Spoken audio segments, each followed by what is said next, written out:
MCU, DCEU, and all-in-all entertainment fans, welcome back to This Week in News here at Murphy's Multiverse. I hope you enjoyed your week and are having a nice, relaxing weekend as well. I'm your host, Tyler Moulton, and we've got some good stuff going on. Some records being broken, rumors finding their way out, Oscar Isaac giving Moon Knight spoilers in Spanish, yeah, and much, much more. But before we get started, don't forget to smash that like, subscribe, and notification bell so you're always up to date. So the two projects breaking the record books this week are Moon Knight and Guardians of the Galaxy 3. GOTG 3 in particular broke a Guinness World Record that was previously held by longtime Christmas favorite The Grinch Who Stole Christmas. James Gunn tweets, "Just heard from our makeup folks at Legacy Effects that yesterday Guardians of the Galaxy 3 officially passed the world record for the most makeup appliances created for a single production, surpassing The Grinch, of course." He said, "Congrats guys, thanks for keeping practical effects alive." So this shows just how much work is being put into the third installment and reminds me of when Jim Carrey spent 2.5 hours in the makeup process to become the Grinch. And he once literally stated that it felt like he was being buried alive each day on that set. It was horrifying. Wow. It was horrifying. I was just like, it's for the kids, it's for the kids, it's for the kids. Now when it comes to Moon Knight's new achievement, it's more of an in-house record. The show, only 2 episodes in, has beaten WandaVision and Hawkeye at a 5-day viewership mark on Disney+.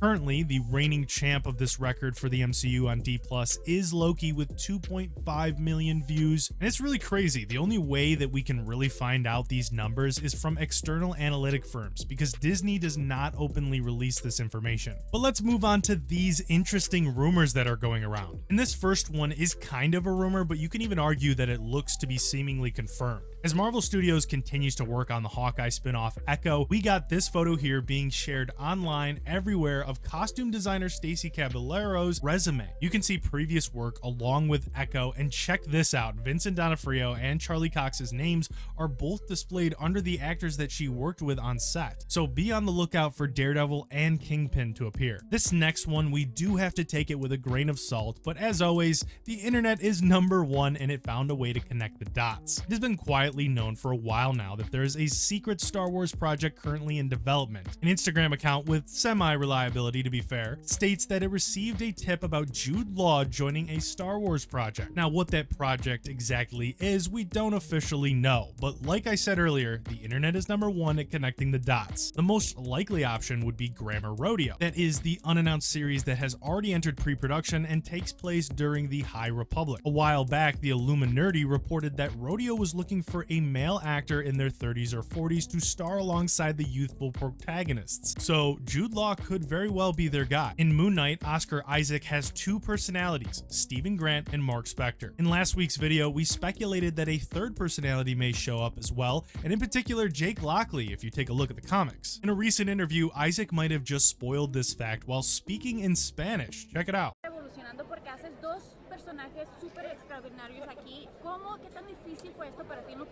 Y tal vez más que 2, tal vez más de 2 puede ser. Se tiene que ver la serie, sí. No, eso era. Mucho gusto, Oscar. What you just said is one of the most insanely idiotic things I have ever heard.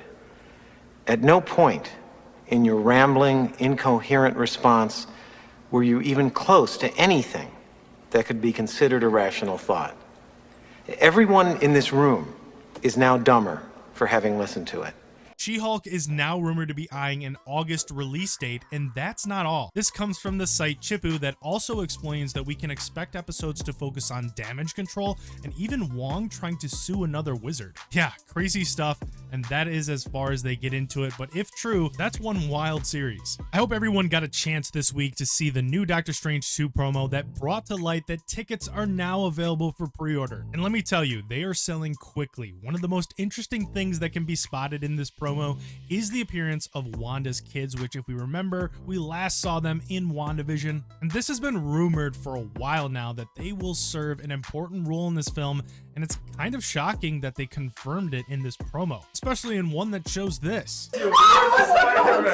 And Sam Raimi this week is also on hot streak, saying a lot and letting it be known for Marvel Studios and giving MCU fans hope to hold on to. On the question about a return to the studio, he answered, "Absolutely. It's like the world's best toy box to be able to play at Marvel. I'd love to come back and tell another tale, especially with the great management that they've got there." And Raimi also addressed the possibility of working on more Spidey with Tobey Maguire. He states, "I've come to realize after making Doctor Strange that anything is possible, really, anything in the Marvel universe, any team-ups. I love Tobey, I love Kirsten Dunst, and I think all things are possible. I don't really have a story or a plan.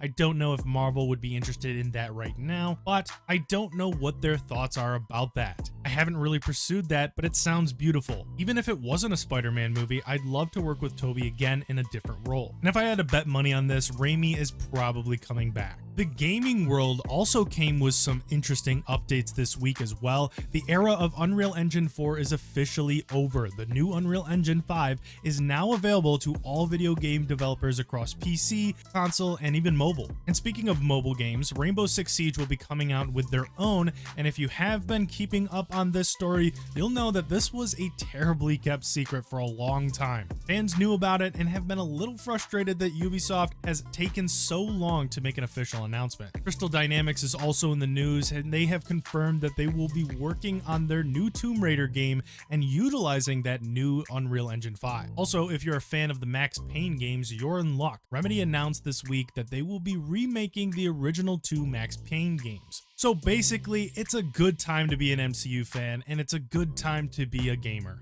Now that is the news that we have for this week. Let me know in the comment section below what your favorite piece of news was and any suggestions you'd like to bring on for this show, because this content is for you. Before you go, don't forget to smash that like, subscribe, and notification bell. I want to thank you for watching this video, and I will see you next week.